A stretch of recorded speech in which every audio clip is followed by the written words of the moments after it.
Hey there, my name is Oisin Lunny and this is Audio Talks on the Road with HARMAN ExPLORE. And today we're going to find out about the next level of experience while on the road. I'm delighted to be joined today by two movers and shakers in the automotive, tech and audio sector. Welcome to the podcast, Tom Rivers, Vice President of Global Marketing for Automotive and Connected Services at HARMAN. Hey, great to be here. Thanks for inviting me here and to talk a lot about what's happening in the auto business. And welcome to the podcast, Jeffrey Hannah, Director, North America at SBD Automotive. Thanks so much. It's great to be here as well.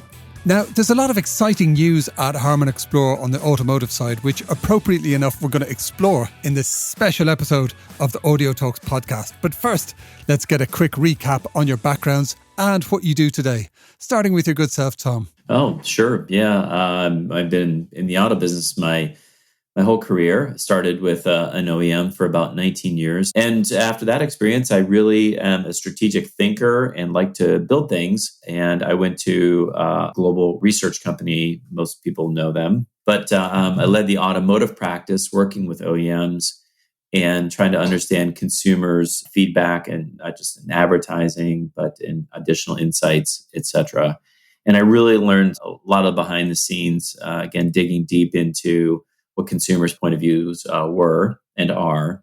And that led me then to HARMAN, where for almost 6 years now, I've been leading the first connected car automotive marketing into the connected services, and now HARMAN Automotive marketing team globally. My core driving factor is to identify how we're going to be escalating selling HARMAN technology to our OEM partners, but also how do we position HARMAN in the automotive space to create a point of difference. That's wonderful. And could you talk us through the concept of experiences per mile, which I know you've been heavily involved in creating?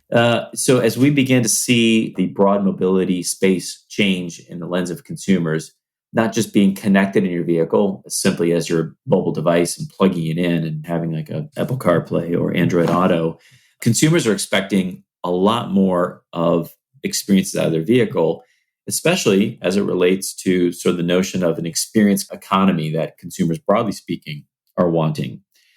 And in 2020 CES, we announced experience per mile as an idea in how the auto business should be shifting and how HARMAN plays into that experience per mile. We sort of coined this phrase, hey, we are going from RPMs to EPMs, so revolutions per minute thinking, which is analog, to a digital experience called EPMs. But what is an EPM?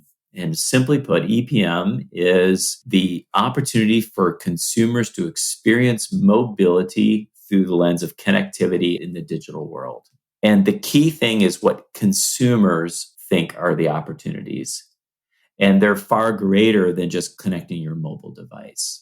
And so at HARMAN, we've spent about 1.5 years deep diving consumers, what they think about their mobility experiences, what their pain points are, as well as what are the things that they want into it. And we'll get into a little bit more of this in the future. But at the core of it, experiences per mile is the opportunity to meet what consumers want and to meet their pain points and to create a different experience than just going from point A to point B in their vehicle. Fascinating. Thank you, Tom. And moving over to yourself, Jeffrey, you have a really interesting background, a mix of tech and automotive. Talk about your experiences and also how you founded the Experiences Per Mile Advisory Council. So like Tom, I've been a sort of a veteran in the connected car industry for more than 18 years. And previously, before moving to the analyst side, was with General Motors, a major automaker here in Michigan, in their connected car division called OnStar. And OnStar provides safety and security services for end consumers. And really throughout my career, it's just paramount that the consumer experience matters most. And really that led me to a transition to a leading automotive technology analyst firm, SBD Automotive. So I not only work with General Motors, but most automakers across the globe on their connected vehicle, autonomous car, and cybersecurity strategies overall. And what we've done with HARMAN over the past 18 months between HARMAN and SBD Automotive have collaborated to create the Experiences Per Mile Advisory Council. So we're up to more than 25 leading car companies, but beyond the car companies themselves, numerous members of the broader automotive mobility value chain. And so it's a combination of automotive OEMs, tier ones, tier twos, navigation companies, cloud providers. We even have vehicle cybersecurity firms, and they're really all committed to making the mobility experience better.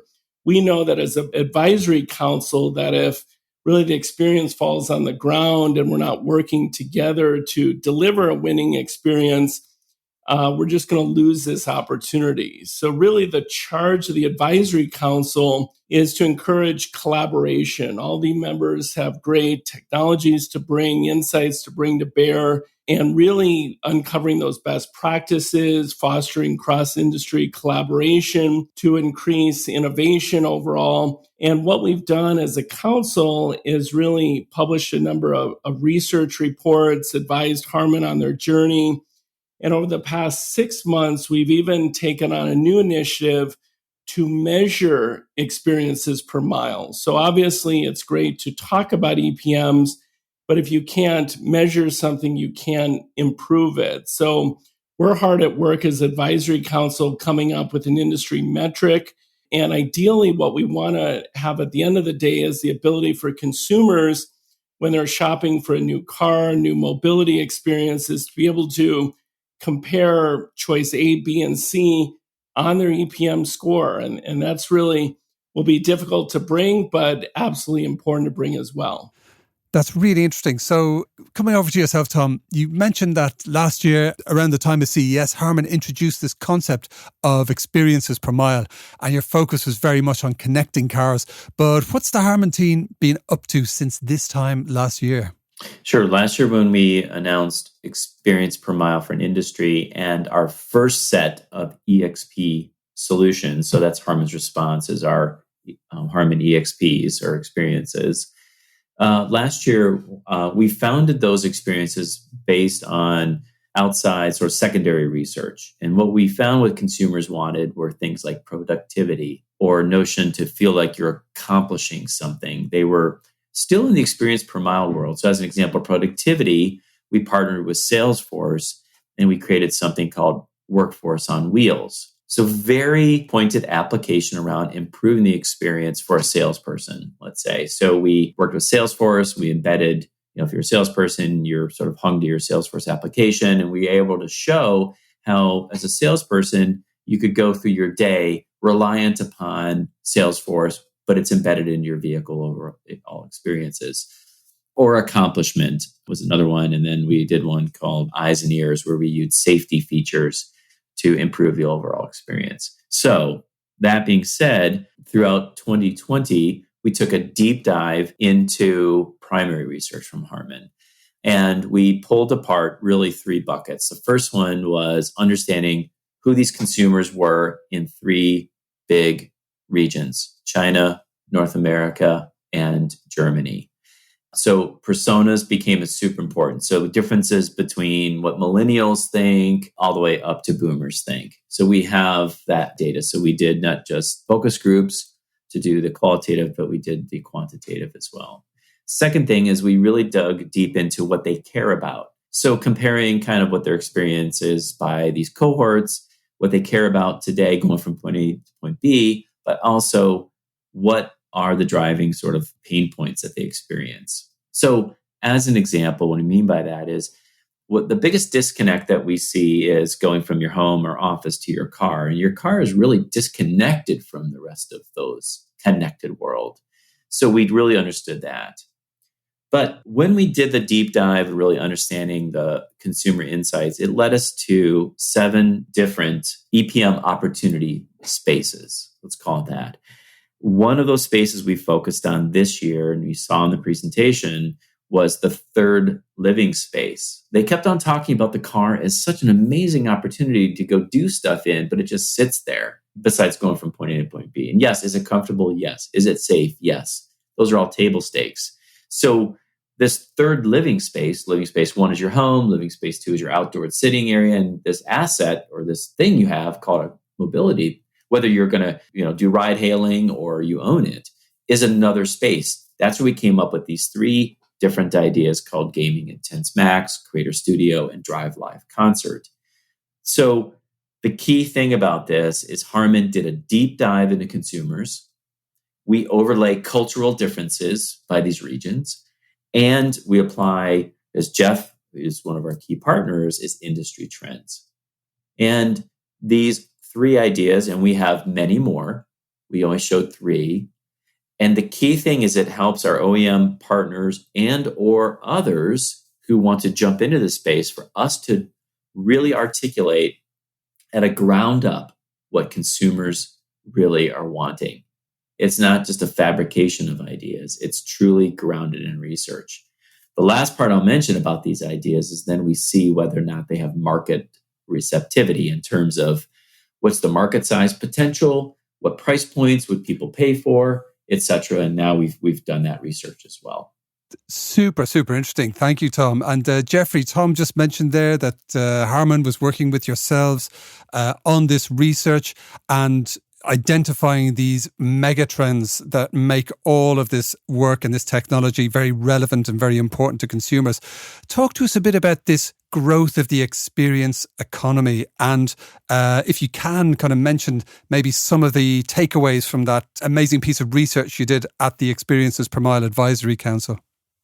Absolutely. And you're spot on with this idea of experience economy. What we've talked to all the members about is obviously car makers and mobility providers can only differentiate so much on shipping hardware. And they know they must do more in terms of differentiating based on the overall experience they're delivering. So in April of 2020, the EPM Advisory Council published a detailed report called Ensuring the Next Decade of Mobility Transformation, Putting the Consumer First and Foremost. And what we did is looked out 10 years in the future, and you can download a complimentary copy at experiencespermile.org.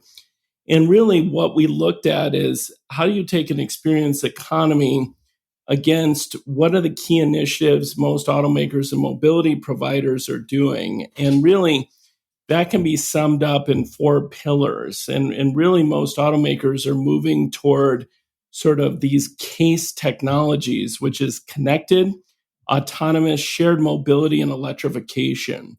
So in terms of connectivity, like Tom mentioned, consumers don't want to be disconnected on the road. They can bring in their consumer device, but they really need built-in two-way connectivity full-time. And what we saw in looking at the connectivity trends, that really over the next 4 to 5 years, that nearly all cars will have standard built-in two-way cellular connectivity. So today we're at 4G. That'll quickly move to 5G over the next several years. In terms of autonomous, that is a neat one in terms of experience, because not only are we going to get much safer vehicles, but vehicles, if you're providing less input and you can safely take your eyes off the road for limited periods of time, gives you the ability to do moments of secondary tasks. So we've seen a huge increase in both the shift to autonomous, as well as putting in technologies called ADAS, or Advanced Driver Assistance Systems. From a shared perspective, we did write the report right before the pandemic hit. And I'd say with COVID-19, we're sort of at a crossroads when it comes to shared mobility. On one hand, consumers are experiencing a bit of sort of germophobia in some ways of sharing things, but also kind of a reticence about things like public transportation has really made being within your own car that much more important. So shared mobility is definitely not going away in the next 10 years, but things like car sharing, where people can rent a car and have their own private space or third space, if you will, is becoming more and more important. And finally, with the Consumer Electronics Show happening this time of year, a lot happening around electrification. So this is really driven by things like global climate change, but also government regulation. So in many markets like Europe, the state of California, and others, in the next 10 years, there's going to be major incentives and disincentives for car companies not to really support EVs overall. So as we think about what is the impact of CASE on experiences per mile, it's really the car companies that can stitch them together to deliver that end-to-end experience. So we're looking closely at how these four will evolve over time and how these will transform the car into that third space. And I think that's what HARMAN did really, really well with these EXP concepts. Thank you, Jeffrey. So, yeah, we've just been hearing about the CASE acronym and its importance for the next 10 years of automotive technology. So, Tom, talk to us a bit about how HARMAN has actually taken these consumer insights, taken this, vast amount of really cutting edge technology and partnerships that you have access to, and you've been making brand new moments and experiences for drivers and passengers. Talk to us about how HARMAN is taking this and making the future. You had a key phrase there. You talked about moments, and we've come up with this phrase of moments of magic. The notion of moments of magic is the technology happening all in the background for you to then just experience something, and we call that moments of magic.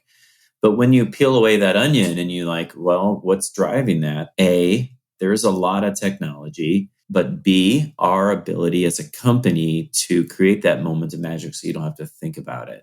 Super important. But what we know today is that we call it disparate technology. I have to, as a consumer, I have to do a lot of button pushing and do a lot of different things in order to make this and that and this and that work.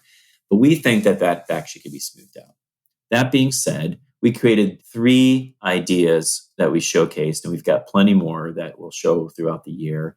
But these 3 ideas, one is called Gaming Intense Max. It's essentially, remember, you're talking about a third living space here. Why not have gaming embedded into the vehicle? So like my son, who's 18, doesn't have to just look at his mobile device, right? It's embedded. Number 2 is called Creator Studio. Creator Studio, with obviously social networking, is why not be able to record your friends and be able to publish that in a really simple way using our ADAS feature or technology like OMS, DMS, which is cameras essentially, and putting some software in there to do some editing. Kind of amazing. You could even, there's a lot of things you can do with that, not just social, that you could be a photojournalist like yourself. You could do this on the road, right? And have this, do the same idea. Yeah. But the last one, which is one of my favorite, is the Drive Live Concert. Drive Live Concert is why not invite your friends over to your driveway or a nice park and experience U2, my favorite band. Just not saying that because you're from Ireland, but truly is. Approved. Is why not experience U2 from your car, but very differently by using that technology and having what we call first-person experience with U2. So you could pay for, hey, why not do a 2-minute conversation with Bono? Sure. Right? I paid $1,000 for that, and we get to have a little quick conversation with Bono, or first-person cameras of The Edge playing his amazing guitar, etc. Right? And so the thing that we're talking about here is you don't have to be driving your vehicle for any of these. You can still be stationary and do the things that you want to do, again, as a third living space. But when Jeff's talking about CASE, those even grow. But hey, this is a super important key point here. A lot like the travel industry where Airbnb, I could rent somebody else's space and have a very different experience. The same notion, because we're talking about monetization models as well here, right? So if somebody wants to rent my vehicle to go see their favorite country western singer with a bunch of their friends in a field, and that band is playing in a place far away, I could rent my vehicle out for a day. No different than Hertz can rent it out. Yeah. So again, what we're really talking about here is technology that's readily available in those 3 ideas, and we have many more, to where we are creating a different experience per mile thought process, a lot like the travel industry did with Airbnb or VRBO. And as Jeff has talked about, is putting metrics behind this. Was that an amazing experience with U2, with my friends in this car? And it happens to be a Ford. Wow, Ford has that? Yeah, Ford has. So, and by the way, many providers in that experience of Drive Live or the other ones have to pull this off together. Why the consortium that we're talking about matters is we know it's not just HARMAN. HARMAN's stitching it together, but there's a lot of providers that could sell tickets and have first person, et cetera. So I can keep going on, but that's giving you some flavor around the ideas, which are highly plausible, and we can do all those things today. You don't have to wait for 10 years down the road to be an autonomous driving vehicle to do these things. Totally, totally. And I would, again, direct people towards the video of the automotive presentation at HARMAN ExPLORE. It's so cool. Basically, you get to see these prototypes where, you can pull over your car, park your car, go to a concert. The steering wheel retreats, the screen comes up, so you have this big widescreen view, and you can actually interact with the band on stage. Or if you want to do some creative productivity, EXP, film some videos inside your car. It'll automatically mix between the different camera angles in your car. The steering wheel starts glowing like one of those beautiful ring lights that all the influencers use. And the gaming stuff is insane. You have these haptic sensors and speakers within the seats, this 3D audio that slides down from your headrest. This really is James Bond stuff. I kept on thinking James Bond would probably not leave his car if he had all this stuff in it. It's very, very exciting. And staying with yourself, Tom, I mean, have you been able to gauge the reaction from the industry and folks who attended HARMAN ExPLORE? What was the general reception for this new cutting edge tech that you've been launching? Generally speaking, the reaction's been very positive. Cool. The ideas are very grounding. And the question we always get is how far out are these things? And granted, they are reliant upon the production of cars and where they're at. So it could be depending upon where an OEM is in their production. It could be 2 years to 4 years out. Yeah, but they're all highly plausible and could be done in a short period of time here. We did find reactions even when we tested these with consumers. So different end of this is the industry responded well, but consumers are responding favorably to it. Yeah. In terms of the pricing, what they would pay, as well as we kind of got an indication of how big the market size would be. So yes, I think the questions are very positive. The response is very positive. And, as my 18-year-old says, Dad, when can I get that gaming? Fantastic. Yeah, that's completely understandable. As I understand it, the stuff is ready to go from your end in terms of the technology. It's here today, and it's just a case of when it gets built into partnerships with the automotive manufacturers, because there's a runtime there. But it's fantastic technology. Do please check out the video if you're listening. You will not regret it. It's a glimpse of a very exciting future. Now, moving over to yourself, Jeffrey, we heard Tom talk about this idea of consumers being connected, the cars being connected, etc. How important do you think, from your research, is connectivity to people in general these days? Is it important for the entire motoring sector moving forward? It's absolutely critical. And I can second the notion that HARMAN put on a terrific presentation last week. I got to see sort of the concepts live for the first time. And what I really liked about it is that they were able to show things that could actually be deployed by an automaker. And what we're seeing from our research is just that there is differentiation in terms of cars having features versus not having features and delivering upon an experience. And it continues to move up the ladder in terms of why people buy cars in the first place. So the longest time it was things like exterior styling or reliability or even price, but these must-have features from our research are quickly moving up the ladder. Mm-hmm. And the reason, as we dug into the numbers, is really that both drivers and increasingly passengers no longer want to feel isolated in the car. And what they want to do in terms of connectivity is leverage both brought-in devices, so bringing in their digital ecosystem, as well as built-in connectivity to get things done. So one, they want to really use the time in the car to be more productive. So a lot of the concepts we saw from HARMAN were around doing that, whether it was communicating with folks or sharing entertainment. Using time well spent in the vehicle was a big one. Mm-hmm. Second one we've seen overall is really accessing their digital ecosystem while on the go. So it's very important when we looked at the EXP concepts is that they were just not standalone, but they were integrated into the person's gaming systems, that it was system agnostic, that you could log in and maybe start a game at home and continue that in the car. And then the third one, in terms of how we're going to pay for all this stuff, business model is key. So you can't just put in all these technologies as standalone. But the nice thing about a lot of these concepts is they have dual purposes. So Tom mentioned things like a driver monitoring system. That's typically put in the car by an automaker for safety reasons.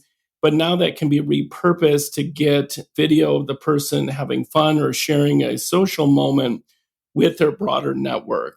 So what we're seeing across the industry in terms of leveraging connectivity is really building kind of three sets of things. One is most car companies going forward will want an app store. And one of the things Harman showed was their Ignite app store of being able to download content that both they're familiar with and that the automaker can provide and download that into their car. Secondly, basically what's happening on their infotainment system, they don't want that to be stale. You want that content to always be fresh. So things like fresh maps, over-the-air updates, personalization, routes, points of interest. You saw a lot of those in some of the concepts that Harman shared, but connected navigation, connected experiences is paramount. And then thirdly, one that Harman showed extensively throughout 2020 is bringing in things like a virtual personal assistant. And these are essentially voice commands to interact with different content safely and do that sort of off board. So you've got major technology companies like Amazon and Google providing virtual personal assistants, but also automakers really customizing voice to integrate with all of that great content. And then finally, where we're at with connectivity today, I mentioned that we're moving to standard connectivity. Most connectivity amongst car makers has been 4G today. Mm-hmm. That is quickly transitioning to 5G. So over the next 2 years, you'll have a number of automakers launching 5G speeds, which give you more and more access to digital bandwidth and services like Harman showed, but also for things like better and deeper access to vehicle data, vehicle-to-vehicle communications, real-time alerts, warnings to keep drivers safe, as well as the environment around them. So what we're really starting with is more connectivity, more productive access to digital content, business model, and really faster speeds, which is a recipe for success. Wonderful. That's an exciting future you've just painted a picture of there, Jeffrey. You can tell I'm excited about it. Nice. So, Tom, coming over to yourself, you make it look easy, but you're bringing together at Harman a lot of very diverse technology, competencies, expertise, partnerships, etc. Take us under the hood of what kind of core tech products go into making each of these EXPs. Yes, Jeff mentioned a few of them, but just to kind of maybe check those off if you are interested in that, our infotainment or head unit, industry term, or digital cockpit, we've got various forms of that from an entry to mid to a high, as well as Jeff mentioned displays, whether LCD or QLED displays. Our parent company, Samsung, so everyone knows, of course, industry leader in those, we are able to put those into the vehicle. ADAS becomes a really big, ADAS is normally known as advanced driving assistance systems and safety features. So those will still do those things, but you can also repurpose them to drive different experiences like 3D surround view, camera monitoring systems, which we call DMS, which is driver monitor system, or OMS. Even things like augmented reality navigation or augmented reality for ADAS become even our ECU domain controller. Those are the key things between ADAS. Jeff mentioned cloud. Cloud's a very significant component of this on two ways to create the personalization, right? My data stored in the cloud, can go from car to car. How we do that, we call the Harman service delivery platform. So if you are a fleet company, as an example, managing a large fleet, and you want to have a network of cars, service delivery platform. We have maps, we have cybersecurity called Ignite Shield, and then over-the-air updates. Anything that needs to kind of be just like your computer updating, we have that technology. On the telematics side, it's just not about connectivity. Jeff did mention we're going from 4G to 5G, and we definitely have those TCUs, those control units in the vehicle today. Even something as phone as a key. It's an app, but you don't want to be pulling out your phone. You want it to be automatically unlock your door. Mhm. And then car audio, our heritage is amazing in this, whether you have JBL or Harman Kardon or Revel. And specifically, the demo, you mentioned it in the vehicle. Each of these demos, we've partnered with a company called Grammar. They're a leading interior and headrest company. And again, showing our partnership, we can't do it all. But one thing that we do here is we engineered into this platform called Personal Audio Headrest Platform. Mhm. So we use, in the case, JBL as the sound quality that we want the consumers to hear. But when you package that with Grammar and how we go about doing it, how the headrest folds down, how it is focused around your ears, Mhm. etc., that we're partnering to bring the most amazing immersive EPM as possible with Grammar. And so they've been a great partner of ours. So just sort of checking off, I can keep going on and on, but just giving you the broad sense of the Nice. technology that's woven through that. Last thing I'll mention is we call premium audio entry, a software to upgrade your sound to what we call virtual venues. So you can upgrade virtually or through software, having Boston Symphony sound. And we're working with other large venues to increase the experiences per mile, per se. So lots and lots of technology. But as I mentioned before, it's those moments of magic when it all just happens. You don't have to think about it. And that's our mission. That's our sweet secret sauce here at Harman. Fantastic. I am looking forward to dialing in some virtual spaces into my driving experience space someday. And moving over to yourself, Jeffrey, I think this is a really forward-looking approach that Harman are embarking on, have embarked on, have been for a while, bringing together all of this really interesting technology, both internal and from the parent company, leveraging this entire partner ecosystem. What do you think this approach tells us from a B2B perspective about the future of the automotive market? No, it's a great point. And I think Harman's done a really good job of sort of fostering cooperation from sort of best of breed companies, Mm-hmm. whether they're startups to the largest companies in the world. So what we're seeing in the broader mobility space is that many times these quote unquote frenemies have to work together. So Yeah. where you're going to have car companies competing with tech companies and then partnering with them at the same time. And ultimately, if the car companies and Harman, et cetera, stay focused on delivering that great end-to-end consumer experience, the value chains can successfully work themselves out. But it's not easy. So basically, what automakers have to decide is really, one, how to best deliver that experience, and really what they want to keep as proprietary to their brand and essence, and then what technologies do they partner upon it. And Harman is effectively kind of straddled both. So for companies that want to partner, they can sort of be neutral and help the automaker customize solutions. Mm-hmm. For car companies who want to do things in more of a proprietary way, keep that brand factor, these Harman solutions can be deployed to that as well. So that's really where this idea of choice is coming in, is this idea that really car companies have to know they can't do it themselves. And we're talking really heavy lifting here. And then secondly, pick partners who can be trusted and bring across really this idea of an ecosystem in such a way that they can move fast because they're no longer just competing with other car companies, but many of the leading consumer electronics company as well. So they need partners to help them move fast, but at the same time, give them that control. And Harman's been willing to do that as well. So that's where this tricky balance is going to come in, and it'll be neat to see how that plays out. Mm. What kind of consumer megatrends does this ecosystem approach meet, would you say?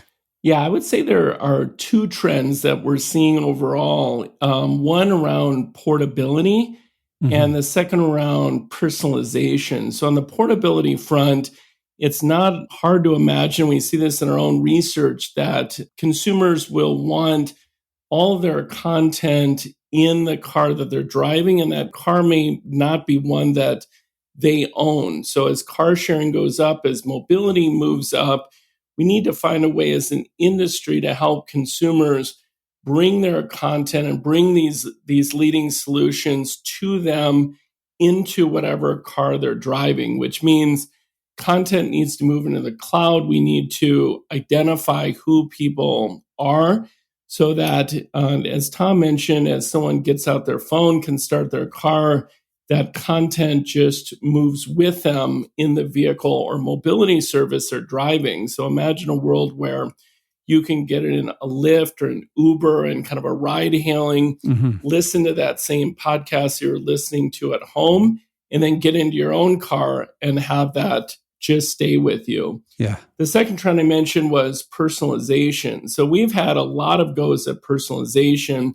So for decades now, you can personalize seat settings. You can have presets on your radios or your air conditioning or heating through physical buttons. Where most car companies are at today are really enabling cloud-based profiles, and profiles, again, that are tied to your phone, which can enable sort of my music, settings, preferences. So if I jump in the car, it knows it's me versus my spouse versus my father using that car, and all my content is personalized to me really automatically. And then where that's going and where consumers have told us they'd like to see the car go is that the car just knows me. And what I mean by that is that the car is making really proactive suggestions or really automatically adjusting things based on the time of day or my daily commute, or they know I like to go to the gym on Tuesdays, so it plays sort of music that's going to inspire me. And then also the liquidity between outside and inside the car, bringing that to bear as well. So I look at portability and personalization are two big drivers, really all of which we saw both at the EXP event, but really is going to be demanded going forward. Totally. I mean, one of the phrases that I've heard mentioned at HARMAN ExPLORE was that this technology is going to usher in a completely new automotive digital economy. And both of you have been speaking about some of the potential and possibilities of this huge opportunity and the consumer imperatives behind why this is the right tech at the right time and why it's going to be huge. But Tom, coming over to yourself, talk to us a bit, from your perspective about what a automotive digital economy might look like. In the lens of a consumer, when you give them greater choices according to, what their needs, desires, wants are, a lot of times they're willing to pay for that. Especially if they're unmet needs, there's a pent-up demand for that. Yeah. So subscription-based, we're all used to it. I think we've all been, with the advent of, as just mentioned, hyper-personalization and subscription-based for just watching programming as an example. So if you take the same notion and you parlay it into the vehicle, if you're fulfilling needs, consumers essentially want it. And if there's demand there, then they'll pay for it. The question is, how much do they pay? So the three ideas are just three of many that we have. And these are just continuous examples of ways that we can create these experiences per mile. And if they're willing to pay for it, that opens up the share of wallet. Yes. So as Jeff said, what they're used to paying for are things like heated seats and dual climate control and other safety related features, which are all going to be table stakes. This won't go away. But what they're willing to do then is to say, I'll pay for that amazing experience. Yes. Now, how they pay for it, whether it's through ownership or mobility, no different than, hailing an Uber, no different than in a COVID scenario, you paying for delivery of things that you probably would have never paid for before. Yeah. Same thing is going to happen here. They might, as I was saying earlier, if I own the Drive Live concert car and I decide to be part of a network of loaning my vehicle out for an evening, I'm going to do that. That's money for me. What's in it for the OEMs is they can offer services. And the monetization they'll ultimately control because they're selling that vehicle, or the fleet company can own that vehicle. So Jeff mentioned this, but just to kind of put a finer point onto it, we know that hardware has a limitation for how much bandwidth that's behind it. And as time moves forward, shifting from hardware to more software and to more cloud-based, even opens up a whole new level of monetization for those OEMs and those consumers. And so I think it's super exciting to meet the demands of consumers and for the opportunity to grow businesses. Fantastic.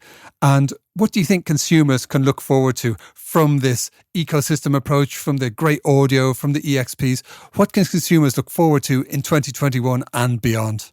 I think the big takeaway is the time that you spend in that vehicle is time well spent. Cool. It's a phrase we're using as one of our missions here. So it's not just about better experiences per se. It's about creating better life experiences.